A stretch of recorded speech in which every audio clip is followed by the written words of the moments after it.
Meus irmãos, bom dia a todos vocês. Eu os saúdo com a graça e com a paz de nosso Senhor Jesus Cristo. Amém? Gente, eu estou muito emocionado, muito feliz. O coração transborda de alegria, porque eu recordo aos meus irmãos que o nosso último domingo com escola dominical foi o dia 15 de março de 2020. 15 de março de 2020, e somente depois de todo este longo intervalo é que nós voltamos a nos reunir, o que fazemos no dia de hoje, 22 de agosto de 2021. Então isso é motivo de louvores a Deus. E tem um outro registro que gostaria de fazer. Eu me recordo que quando cheguei para congregar com os meus irmãos, mesmo antes de assumir o pastorado da igreja, eu já percebia o gosto que os meus irmãos tinham por escolas bíblicas dominicais. Isto é uma tradição forte e boa desta igreja, a que me ajuntei e tentei agregar, a fim de que nós nos mantenhamos assim, nos levantando aos domingos, o dia do Senhor, o dia que o Senhor nos deu para nós fazermos a Ele o principal culto da semana, e já nos levantarmos, já despertarmos com este propósito de ir para a reunião da igreja. Louvado seja o nome do Senhor por todas as coisas. É verdade que nós estamos também ainda enfrentando um processo doloroso de luto. Nós não nos esquecemos dos irmãos que nos deixaram depois de terem contribuído tanto conosco, de terem nos dado tanto do seu amor, dos seus serviços valiosíssimos, inesquecíveis. E esta igreja também, nesta manhã, louva a Deus pela vida destes irmãos que nos deixaram. Louvado seja o nome do Senhor, pelo tempo que nós tivemos, pelos serviços que deles nós fruímos, pela edificação que foi colhida na comunhão com eles. Louvado seja o nome do Senhor. Sem mais delongas, eu convidei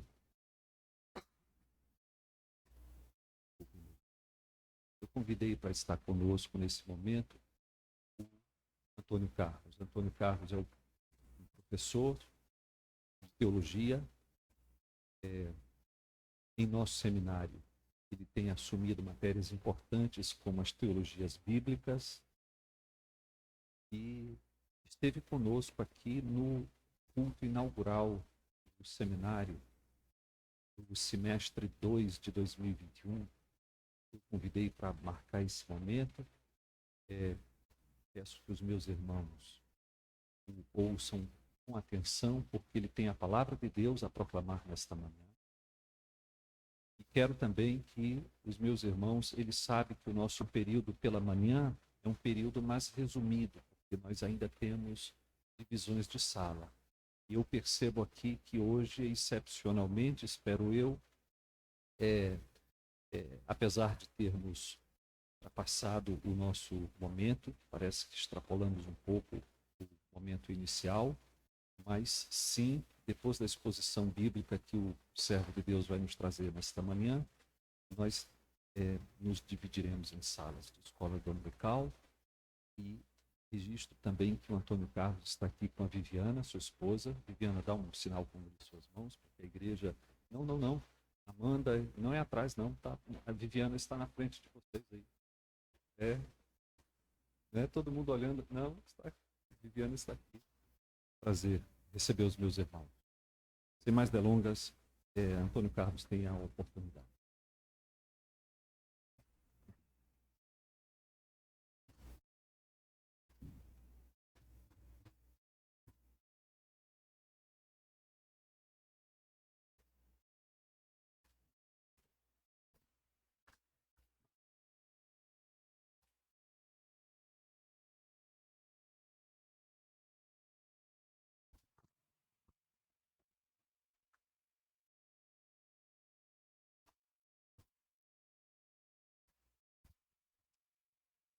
Meus irmãos, bom dia, graças e paz. Uma alegria poder compartilhar a palavra de Deus com os irmãos. Desde já agradeço o convite do pastor Ari para esse momento que eu amo tanto, que é expor as Escrituras. E desde já eu peço que os irmãos abram suas Bíblias. No livro de Colossenses, carta de Paulo aos Colossenses, capítulo 1.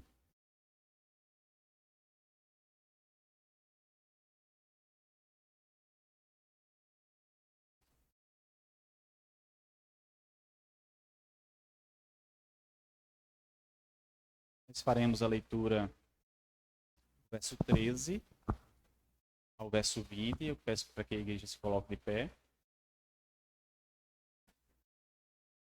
Colossenses 1, do verso 13 ao verso 20. Diz assim a palavra de Deus.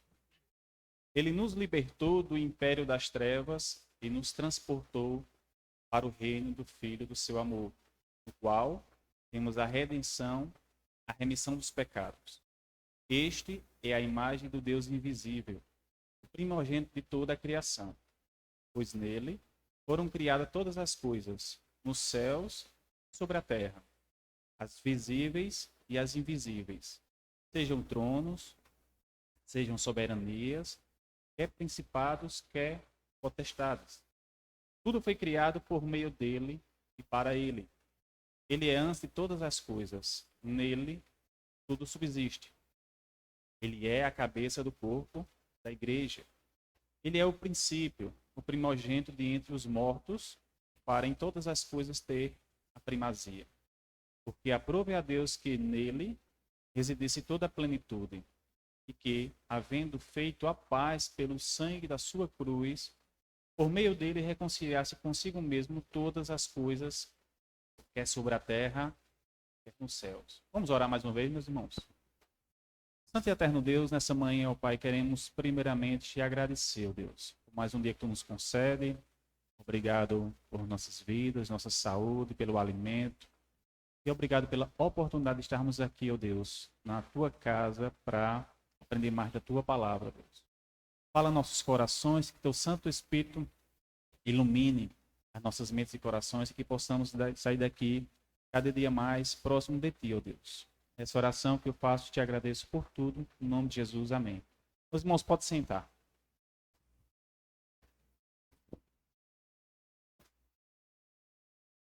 O final do livro de Atos, ele nos narra que Paulo estava preso na cidade de Roma. E como Paulo ainda não tinha sido julgado, ele gozava de certos privilégios. Entre eles, ele morava em uma casa alugada, ele poderia ali receber visita dos crentes, dos irmãos e também dos seus companheiros de ministério. E foi nesse momento que nós entendemos um período ali, aproximadamente 2 anos, que Paulo escreveu o que chamamos de epístolas da prisão. Efésios, Filipenses, Colossenses e Filemon. Nesse contexto de 2 anos em prisão, Paulo ele recebe a visita de um companheiro de ministério por nome de Epáfras. Epáfras ele tinha se convertido alguns anos antes, quando Paulo ele ministrou na cidade de Éfeso. E após um período ali após a sua conversão, período de preparação, Epáfras ele deixa a cidade de Éfeso e se dirige à cidade de Colossos, uma cidade muito próxima. E Epáfras ele desenvolve o seu ministério, o ministério é bem sucedido, algumas igrejas são fundadas próximas a Colossos, como a igreja de Laodiceia e a igreja de Herápolis. Eram 3 cidades que faziam parte do Vale do Lico, muito próximas, cerca de 10, 15 quilômetros entre uma cidade e outra. E esse ministério ele cresceu ao ponto de se tornarem boas igrejas importantes para o ministério de Paulo. Então, Paulo ele não foi o fundador da igreja de Colossos, mas sim foi através do fruto do trabalho do pastor Epáfras. E Epáfras, quando soube que Paulo estava preso em Roma, ele decidiu visitá-lo, pelo menos com 2 objetivos. O primeiro, saber como é que Paulo estava, não é? Ter ali um conhecimento sobre a vida de Paulo, se ele precisava de algo, se ele precisava de um conforto, de um consolo, mas também Epáfras ele tinha um segundo objetivo nessa visita, porque enquanto ele pastoreava ali a igreja de Colossos, alguns falsos mestres, eles adentraram aquela igreja e começaram a ensinar um erro doutrinário. Um erro doutrinário. Especificamente uma heresia. Uma heresia. E esse problema ele foi tão sério, tão complicado para Epáfras, devido à sua, talvez, pouca experiência com o evangelho, ele precisou recorrer às orientações do apóstolo Paulo.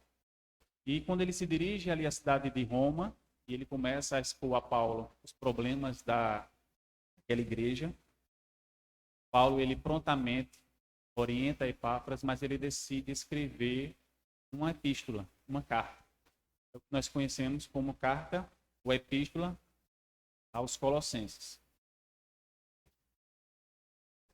E essa heresia que estava sendo ensinada na cidade de Colossos, ou na igreja de Colossos especificamente, ela não é uma heresia tão fácil de definir.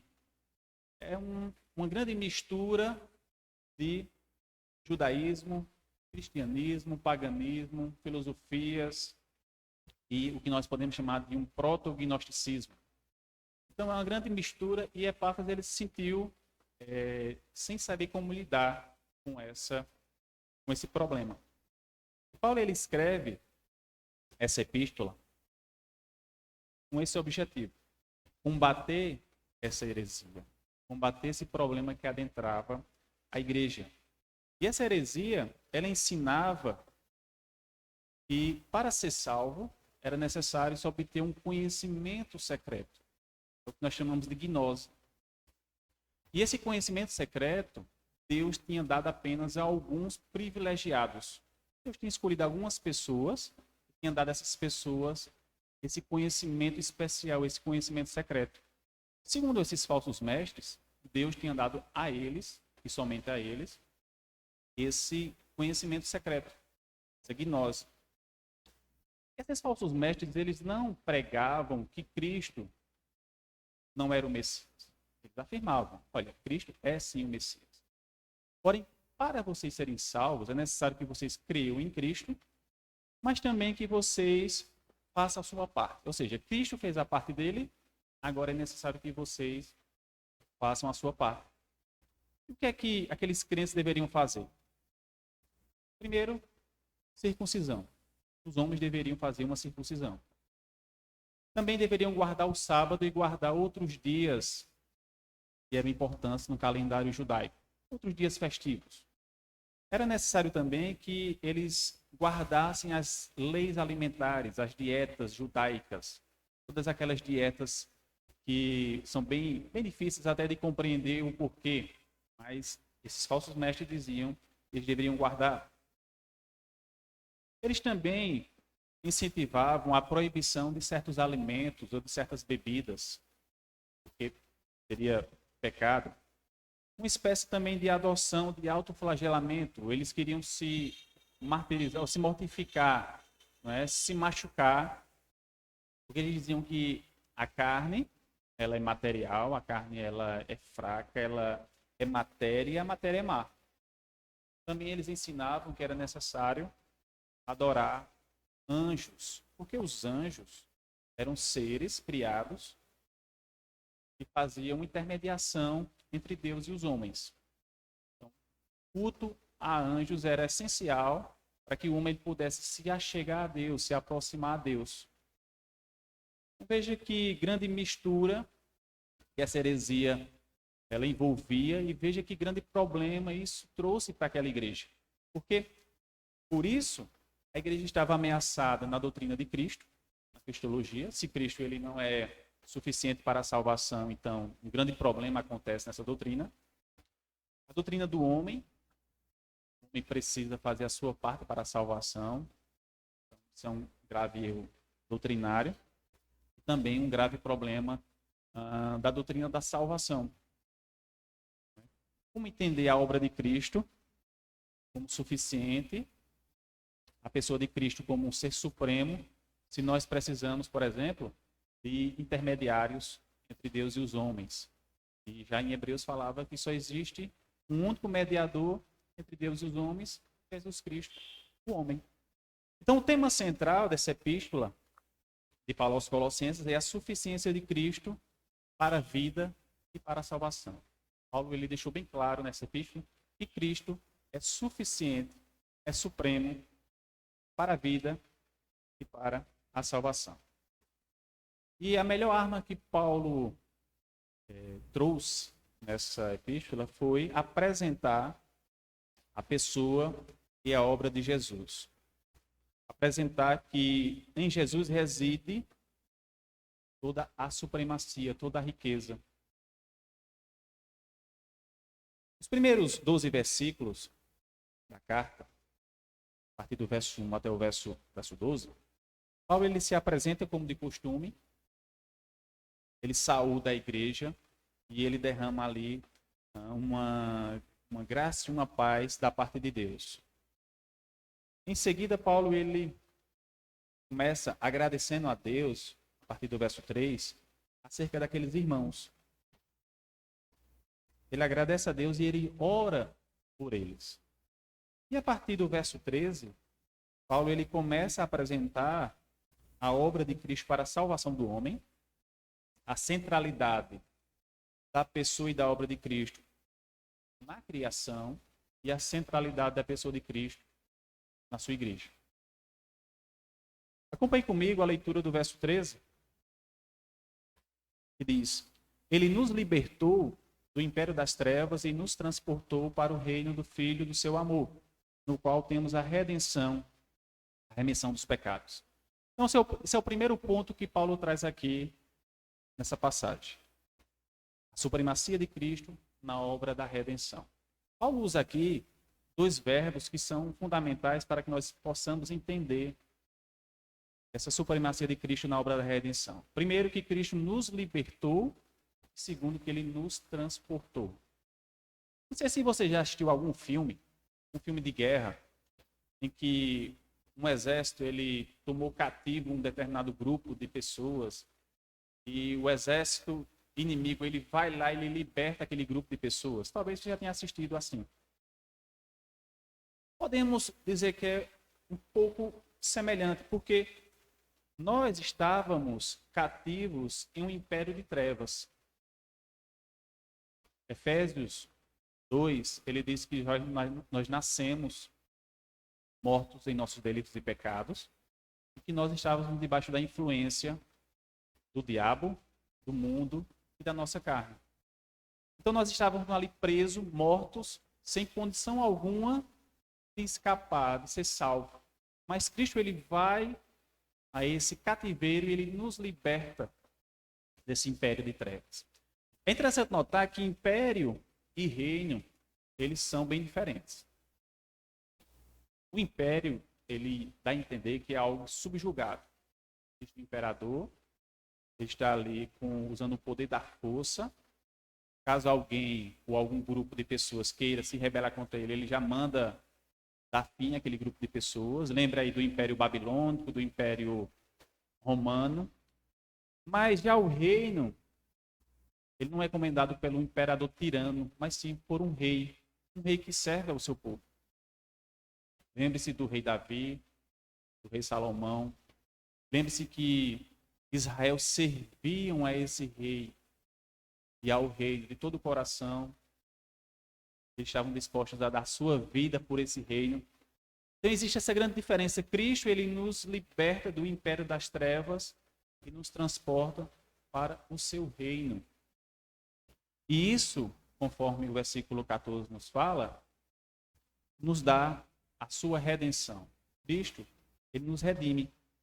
A palavra redenção, ela significa libertar um prisioneiro ou um escravo mediante o pagamento de um resgate. E Cristo, ele foi lá, ele nos libertou e nos redimiu. Ele pagou por nós uma dívida a qual nós nunca poderíamos pagar. Ele pagou essa dívida com o seu sangue. O preço que Cristo pagou para nos redimir foi o seu sangue. Logo, nós não pertencemos mais ao império das trevas. Nós pertencemos a Ele. Também o texto fala que através da obra de Cristo nós tivemos nossos pecados remidos. Ou seja, esses pecados foram perdoados por Deus. Antes éramos inimigos de Deus, mas agora nós somos amigos de Deus. Antes nós éramos mortos, hoje nós temos vida. E Deus ele nos proporciona inúmeras bênçãos. Nós somos adotados por eles, nós somos co-herdeiros com Cristo, nós temos agora a vida eterna. E isso pela obra de Cristo. Por isso que Paulo aqui apresenta que Cristo ele tem a supremacia na obra da salvação. Mas também, a partir do verso 15 até o verso 17, Paulo fala que Cristo ele também é supremo na obra da criação. O verso 15 ao verso 20, meus irmãos, ele é um texto poético. Talvez na sua Bíblia esteja escrito em forma de poesia, em forma de um hino. Esse texto aqui ele é considerado como um hino cristológico. Então, se você ouvir falar ou ler em algum livro sobre um hino cristológico de Colossenses, é justamente aqui a partir do capítulo 1, do verso 15, até o verso 20, porque Paulo ele escreve esse hino não como uma narrativa apenas, uma prosa, mas sim como uma poesia. Uma estrutura poética, talvez ele tenha escrito essa poesia antes e tenha adaptado aqui a passagem, mas o que nós precisamos entender é o que é que fala esse hino. Então, do verso 15 ao verso 17, Paulo fala sobre a supremacia de Cristo na obra da criação, e ele inicia dizendo: este é a imagem do Deus invisível. Cristo é a imagem do Deus invisível. Cristo não é apenas um reflexo, mas sim, ele é a imagem. E a gente precisa entender bem o significado tanto de imagem, como também o significado de primogênito. Um teólogo chamado Ralph Martin, ele disse que Cristo não é uma cópia de Deus, mas a encarnação do divino no mundo dos homens. Como invisível, nós podemos entender que Deus ele não pode ser abordado de nenhuma outra forma a não ser espiritualmente. Mas através de Cristo nós vemos um Deus visível. É o Deus encarnado. Lembre-se do que Cristo falou a Filipe, lá no Evangelho de João, capítulo 14, verso 8 e 9. Quando Filipe lhe pediu para mostrar o Pai, Jesus disse: quem me vê a mim, vê ao Pai. Como tu dizes, mostre-nos o Pai. Então, se você quer ver a Deus, você tem que olhar para Cristo. Em João 10:30, Jesus diz: eu e o Pai somos um. Cristo ele não é um ser criado por Deus, como até defendem algumas seitas religiosas. Ele não é um Deus menor, é um Deus de segunda categoria, mas ele é Deus. Ele é Deus. Volta aos Hebreus, diz que ele é a expressão exata do seu ser. Cristo é a expressão exata de Deus. O versículo 15 ainda fala que Cristo é o primogênito de toda a criação. E a palavra primogênito, meus irmãos, ela tem dois significados. Primeiro, o primeiro a nascer. Não é esse significado que Paulo está querendo nos passar. Mas significa que Jesus é o primeiro em importância. Essa palavra carrega uma ideia de prioridade, superioridade, preeminência e supremacia. Antes, Jesus é apresentado como o Criador, ele é um instrumento de Deus na obra da criação. Você até pode fazer uma leitura dessa seguinte forma: ele é supremo, ele é superior sobre toda a criação. Versículo 16 diz o seguinte: pois nele foram criadas todas as coisas, nos céus e sobre a terra, as visíveis e as invisíveis. Sejam tronos, sejam soberanias, quer principados, quer potestades. Tudo foi criado por meio dele e para ele. O versículo 16, meus irmãos, que queira que não, é um resumo de todas as coisas. Ou, na verdade, é uma ampliação, uma explicação, um comentário de todas as coisas. Porque Paulo fala que Cristo Através de Cristo foram criadas todas as coisas, quer nos céus, quer na terra, quer visíveis ou invisíveis. Paulo aqui ele faz um trocadilho. Entenda céu e invisível e terra e visível. Então, tudo que foi criado, quer você consiga enxergar, quer não, quer seja toda a humanidade, todo o universo, quer sejam os seres angelicais, tudo foi criado por Cristo. Tudo foi criado por meio dele. E ele ainda é claro, sejam tronos, sejam soberanias, quer principados, quer potestades, quer seja governo humano, quer seja reinos, quer seja seres angelicais, tudo foi criado por Cristo. E é interessante notar que esses falsos mestres, constantemente eles se referiam a esses seres angelicais. O apóstolo Paulo ele não nega que existem seres angelicais. Ele deixa bem claro, sim, existe, mas foram criados por Deus. Eles estão submissos a Deus. Eles prestam serviços a Deus. Os anjos bons, eles não podem acrescentar nada para a sua salvação. E os anjos maus, eles não podem também tirar a sua salvação. Eles não podem separar do amor de Deus, é o que diz Romanos 8. Nada pode nos separar do amor de Deus. E Paulo é bem claro, nem principados, nem potestades. O grande questionamento é por que esses gnósticos ensinavam isso? Qual a importância desses anjos no processo da salvação? Nenhuma. São apenas agentes de Deus. Eles prestam serviço a Deus. O versículo 17 termina, ele é antes de todas as coisas, nele tudo subsiste. Então, Paulo deixa bem claro, em Cristo nós temos um mundo sendo governado. Ele também sustenta, ele mantém unida a sua criação. Ele é um sustentador, governante do universo. Então, o mundo ele não está aí ao léu. Deus ele não criou o mundo, deu corda como um relógio e deixou esse mundo por conta própria. Desde o momento que Deus criou o mundo até o momento da consumação, e eternamente Deus ele é o sustentador e governante da sua criação. Meus irmãos, o terceiro aspecto que nós vemos nessa passagem é a supremacia de Cristo sobre a sua igreja. O verso 18 diz, ele é a cabeça do corpo da igreja. Ele é o princípio, o primogênito de entre os mortos, para em todas as coisas ter a primazia. Então, Paulo ele se refere a Cristo como o cabeça do corpo. Ele é o cabeça da igreja.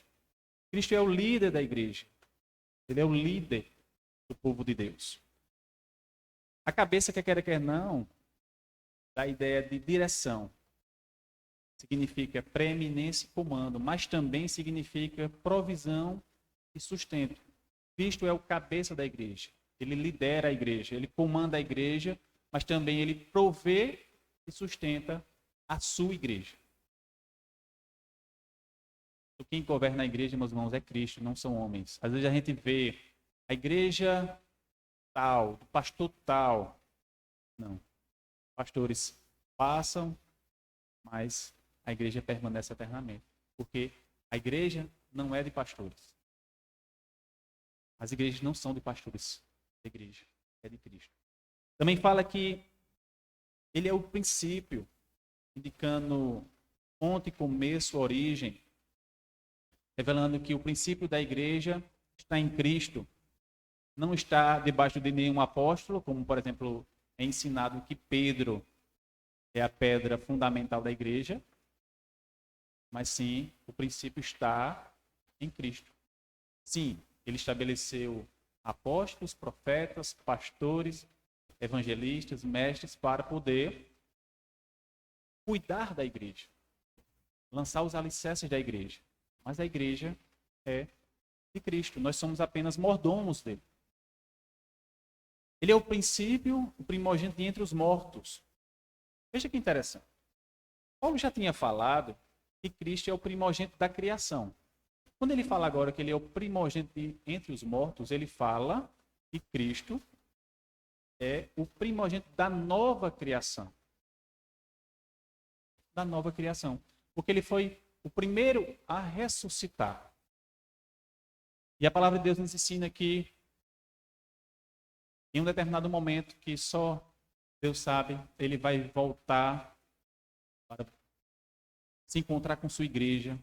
E nós, se estivermos vivos, nós teremos nossos corpos transformados, glorificados, livres de todo pecado e toda mancha.